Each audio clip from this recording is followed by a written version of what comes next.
السلام علیکم، میں ہوں عرفان سمور۔ دوستو، اس بات میں کوئی دو رائے نہیں کہ پاکستان ہے تو پاکستان تحریک انصاف ہے، پاکستان کی سیکیورٹی فورسز ہیں تو پاکستان ہے، ورنہ کچھ نہیں ہے۔ پاکستان تحریک انصاف کی آڑ میں پاکستان تحریک انصاف کو استعمال کرتے ہوئے ایک بہت منظم اور بہت بڑی سازش ہو رہی ہے پاکستان کی ملٹری اسٹیبلشمنٹ کے خلاف۔ اس حوالے سے کچھ ڈیٹیل ہے، وہ میں آپ کے ساتھ شیئر کروں گا۔ تحریک انصاف کے لوگوں کو ضرور سننا چاہیے کہ تاکہ جانے انجانے میں وہ اس سازش کا حصہ نہ بن جائے۔ ساتھ ہی ساتھ مراد سعید کے حوالے سے خبریں ہیں کہ جی مراد سعید کو حکومت نے پکڑ لیا ہے، رنگے ہاتھوں پکڑ لیا مراد سعید کو۔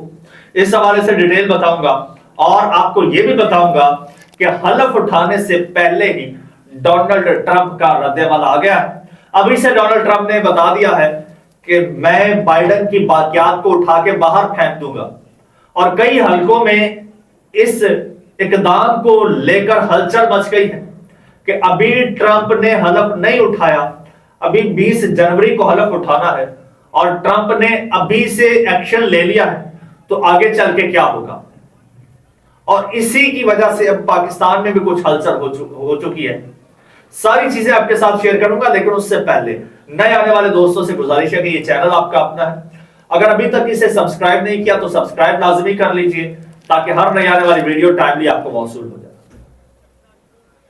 دوستو، افواج Pakistan, Pakistan army, Pakistan navy, Pakistan air force, یہ ساری ملا کر افواج پاکستان کہلاتی ہے۔ اور یقین کیجئے پاکستان کی افواج پاکستان کی سالمیت، پاکستان کے وجود کی ضامن ہے، اس میں کوئی دو رائے نہیں ہے، چاہے آپ اتفاق کریں یا اختلاف کریں، آپ کی کسی بھی سیاسی جماعت کے ساتھ ایفیلیشن ہو، یہ ایک حقیقت ہے۔ اچھا، یہ اینٹی کیونکہ آج پاکستان اس نقشے پر موجود ہے تو اسی وجہ سے موجود ہے کہ پاکستان ایٹامک پاور ہے۔ اور یہ بھی آپ کو بتا دوں کہ پاکستان کو ایٹامک پاور کسی سیویلین نے نہیں بنایا، کسی پرائیویٹ کمپنی نے نہیں بنایا، کسی پرائیویٹ لمیٹڈ کمپنی نے نہیں بنایا۔ یہ یاد رکھیے گا، اس کو بنانے کا جو مشن تھا، جو اس کا بیڑا اٹھایا، وہ آپ کی پاکستان کی افواج نے ہی اٹھایا تھا۔ آج پاکستان کے پاس جو جہاز موجود ہے، F-16 موجود ہے، یہ جہاز موجود ہے، یہ ایٹم بم موجود ہے، یہ پرمانو بم موجود ہے، یہ کون بناتا ہے؟ آپ کی جدہ کی سٹیل مل میں بن رہے ہیں، آپ کی شوکت خانہ میں بن رہے ہیں؟ نہیں، یہ آپ کی افواج ہی بناتی ہے۔ تو یہ جو بائیکاٹ کی یہ مہم چل رہی ہے نا، اس کی تھوڑی سی میں آپ کو حقیقت بتاتا ہوں، جانے انجانے میں آپ جس کا حصہ بن رہے ہیں۔ اگر یہ جو آپ لسٹ اس وقت بنا کر پھر رہے ہیں کہ ان چیزوں کا بائیکاٹ کر دو، اگر ان چیزوں کا بائیکاٹ کر دو گے تو اس کے علاوہ آپ کے پاکستان میں ہے ہی کیا؟ وہ خسارے میں پڑا ہوا پی آئی اے، وہ قرضوں میں ڈوبی ہوئی آپ کی سٹیل مل، وہ آپ کا خسارے میں چلتا ہوا پاکستان ریلوے، یہ سبسڈی پر چلتی ہوئی لاہور کی میٹرو، پنجاب کی گلیوں میں جھاڑو پھیرتی ہوئی ترکی کی کمپنیاں، آپ کے پاس ہے کیا؟ اگر یہ لسٹ نکال دی جائے تو آپ کے پاس کیا بچتا ہے؟ کچھ بھی نہیں۔ آپ تو کمبلے خالی ہاتھ ہو۔ آپ کے حکمرانوں نے آج تک کیا کیا ہے؟ مجھے بتا دیجئے، نواز شریف نے کوئی پروجیکٹ لگایا ہو آج کامیابی سے اور منافع بخش چل رہا ہو، عمران خان نے کوئی لگایا ہو، زرداری نے کوئی لگایا ہو، بتا دیجئے کہ بھئی ہماری حکومتوں نے یہ انڈسٹری لگائی ہے اور یہ بڑی کامیابی کے ساتھ چل رہی ہے۔ کوئی ایک مثال ہے آپ کے پاس؟ نہیں ہے، آپ کے پاس کچھ ہے ہی نہیں۔ اب یہ مہم انڈیا سے چلی ہے، انڈیا اس پر پیسہ خرچ کر رہا ہے باقاعدہ، اور آپ اس کا حصہ بن رہے ہیں۔ یہ میں آپ کو ڈیٹیل بتاتا ہوں، پھر مراد سعید کے حوالے سے بھی بتاؤں گا، پھر ٹرمپ کے بارے میں بھی بتاؤں گا۔ یہ جناب اب یہ انکشاف ہوا ہے بہت بڑا کہ پاکستان کی مسلح افواج کے خلاف سوشل میڈیا پر پروپیگنڈا مہم جو چل رہی ہے، اس کے لیے 1 ملین پاؤنڈ انڈیا نے مختص کیا ہے۔ یہ پاکستانی روپیوں میں 35,40,82,600 روپیہ بنتا ہے، جو انڈیا نے مختص کیا ہے یہ بائیکاٹ مہم کے لیے، جو پاکستان میں ماشاءاللہ سے آپ پتہ کک کا نہیں اور آپ اس کا شکار ہو گئے ہیں۔ اور اس سلسلے میں برطانیہ میں بھارتی ایمبیسی میں خصوصی سیل بھی قائم کیا گیا ہے، اور انہوں نے ایک اور ملک کے ملوث ہونے کا بھی اشارہ کیا ہے۔ یہ ایک صحافی ہیں اظہر جاوید، اس ایک اور ملک بھی ہے، خیر جناب، انہوں نے بتایا ہے کہ پاکستان کے خلاف اور افواج پاکستان کے خلاف 1 ملین پاؤنڈ ایک مختص کیا گیا ہے مہم چلانے کے لیے، اور صرف اس کیمپین کے لیے جو سوشل میڈیا پر چلے گی بلکہ چل رہی ہے۔ برطانیہ میں لابنگ کمپنیز کی خدمات لی گئی ہیں، اس میں جو ممالک ملوث ہیں اور یہ جو فنڈنگ کر رہے ہیں جن کی طرف سے یہ کی جا رہی ہے، ان میں ایک انڈیا ہے، اور انڈیا کی ایمبیسی ہے جو ہالبرن میں ہے، وہاں پر خصوصی سیل بنا ہے جہاں پر اس کی ساری نگرانی ہو رہی ہے۔ اس کے علاوہ ایک اور ملک بھی ہے۔ اور مزے کی بات دیکھیے جناب، برطانوی حکومت کے اندر بھی ایک بہت بڑا حلقہ ہے جو سپورٹ کر رہا ہے اس کو، اور لابنگ کی گئی ہے، اور اس حوالے سے آپ نے دیکھا بھی ہے جو سوشل میڈیا پر چل رہا ہے۔ آپ کو ان چیزوں کا نہیں پتا ہوگا کہ یہ جو کیمپین چل رہی ہے اس کے لیے پیسہ انڈیا سے آ رہا ہے، آپ کے دشمن سے آ رہا ہے۔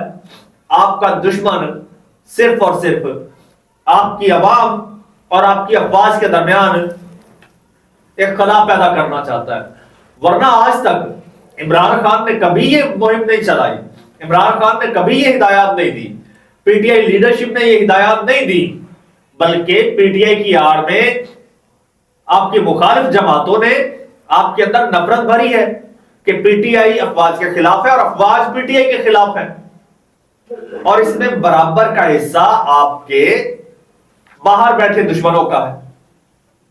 تو ذرا اس سے الرٹ ہو جائے اور سوچئے، آپ کہیں جانے میں کسی گہری سازش کا حصہ تو نہیں بن رہے، اس سے کچھ فرق نہیں پڑے گا، آپ کو کوئی فرق نہیں پڑے گا، آپ کے ملک کو فرق پڑے گا، نقصان ہوگا، آپ کے مخالف کا فائدہ ہوگا۔ کل کو آپ کا دشمن آپ پہ چڑھ دوڑے گا، آپ کو کون بچائے گا؟ یہی افواج بچائیں گے حضور۔ دوسری جانب جناب، حکومت نے بڑا بھونڈا دعویٰ کیا ہے۔ حکومت کا کہنا ہے کہ پی ٹی آئی کا جو پروٹیسٹ تھا اس میں مراد سعید آیا تھا اور 1500 ملٹنٹ لے کر آیا تھا۔ سبحان اللہ جی، سر مجھے ایک ویڈیو ایسی دکھا دیں، آپ کے سینکڑوں سی سی ٹی وی کیمراز موجود تھے اسلام آباد میں، اور اس کے علاوہ پی ٹی آئی کے جو اپنے موجود تھے لوگ ہزاروں کی تعداد میں یا لاکھوں میں تھے، ان سب کے پاس موبائلز تھے، ہر ایک بندے کی ویڈیو بنی ہے، فوٹیج بنی ہے، نماز پڑھنے والے بندے کی فوٹیج بن گئی ہے جسے کنٹینر سے پھینکا گیا ہے۔ تو مراد سعید کوئی چھلاوا تھا جس کی کوئی فوٹیج نہیں بنی؟ اور پھر عطا تارڑ صاحب نے ماشاءاللہ سے دعویٰ کیا ہے جناب، وہ کہتے ہیں جی جو مراد سعید ہے وہ سی ایم ہاؤس کے پی کے میں بیٹھا ہے۔ تو عطا تارڑ صاحب، آپ لوگ تو کے پی ہاؤس پر بھی دعویٰ بول سکتے ہو، آپ لوگ تو چیف منسٹر کو وہاں سے گرفتار کرنے کے لیے پہنچ جاتے ہو، تو آپ وہاں کے پی میں نہیں جا سکتے؟ یہاں پر چیف منسٹر تھا جس کو گرفتار آپ لوگ کرنے گئے تھے، تو وہاں پر تو آپ کو مطلوب ایک شخص بیٹھا ہے بقول آپ کے، تو جائیے اس کو گرفتار کیجئے۔ لیکن یہ خالی کھوکھلے دعوے ہیں، خالی بیانات ہیں، حقیقت سے جس کا کوئی تعلق نہیں ہے۔ اب بات کر لیتے ہیں جی ٹرمپ کی بھی تھوڑی سی۔ ماشاءاللہ سے ٹرمپ صاحب سے پاکستان میں بہت سارے لوگوں کو امیدیں ہیں، اور بہت سارے لوگ جناب ٹرمپ کا نام سنتے ہی ان کی کمپیں ٹانگ جاتی ہیں۔ اور تو کیوں نہ میں بھی ٹرمپ کے حوالے سے آپ کو خبر دے دوں کہ ٹرمپ ابھی صدر نہیں بنا، صدر تو منتخب ہو گیا ہے، ابھی باقاعدہ حلف نہیں اٹھایا، وہ 20 جنوری کو حلف اٹھائے گا۔ حلف اٹھائے گا تو پاکستان میں بڑی ہلچل مچے گی، اس میں کوئی دو رائے نہیں ہے، کوئی شک نہیں ہے، یہ پاکستان میں ہر کوئی جانتا ہے، پوری دنیا میں ہر کوئی جانتا ہے، پاکستان میں بھی جانتا ہے، اس وقت جو پاکستان میں یہ سسٹم پر قابض ہے وہ بھی جانتے ہیں کہ بھائی ہماری جو یہ فارم 47 کی یہ سیٹیں ہیں یہ برداشت نہیں کر سکتی ٹرمپ کی ایک کال کی تاب بھی. خیر جناب، اب ٹرمپ نے جو رد عمل دیا ہے وہ دیکھیے وہ کیا ہے. ٹرمپ کے ترجمان ہے جی اسٹیون چونگ. انہوں نے بیان دیا ہے اور کہا ہے کہ ڈیموکریٹ کے زیر کنٹرول محکمہ انصاف جسٹس کو سسٹم کو نشانہ بنانے کا مجرم ہے کون؟ Joe Biden. اور وہ کہتے ہیں انصاف کا نظام درست کر کے تمام امریکیوں کے لیے بحال کیا جانا چاہیے. ٹرمپ آ کر یہی کریں گے. ہوا یہ ہے کہ صدر جو بائیڈن نے نشے کی حالت میں اسلحہ خریدنے کے کیس اور ٹیکس فراڈ مجرم قرار دیے گئے اپنے بیٹے ہنٹر بائیڈن کو صدارتی معافی دینے کا اعلان کر دیا ہے. صدر کے پاس اختیار ہوتا ہے نا کہ صدر کسی بھی بندے کی سزا جو ہے کسی بھی مجرم کی سزا معاف کر سکتا ہے، چاہے وہ قتل کا مجرم کیوں نہ ہو، چاہے وہ سزائے موت کا مجرم کیوں نہ ہو. صدر کے پاس یہ اختیار ہوتا ہے کہ وہ کسی کو بھی عام معافی دے دے. لیکن پھر یہاں پر ڈیپینڈ کرتا ہے کہ اس معاملے کی نوعیت کیا ہے، کن بنیادوں پر صدر وہ اقدام کر رہا ہے. یہاں پر صرف اپنے بیٹے کو بچانے کے لیے انہوں نے جناب صدارتی معافی کا اعلان کر دیا ہے. اور غیر ملکی میڈیا کا کہنا ہے کہ ویلنگٹن کی عدالت نے رواں سال جون میں ہنٹر بائیڈن کے خلاف 2018 میں نشے کی حالت میں اسلحہ خریدنے اور اس سے متعلق غیر لت بیانی کرنے کے تینوں الزامات درست قرار دیے تھے. جو بائیڈن کے بیٹے پر ایک اور الزام ٹیکس فراڈ اور ریٹرن فائل نہ کرنے سے متعلق بھی تھا، جس میں اس نے اعتراف جرم بھی کیا تھا اور اس پر 9 الزامات تھے اور انہوں نے تمام الزامات میں اعتراف جرم کیا تھا.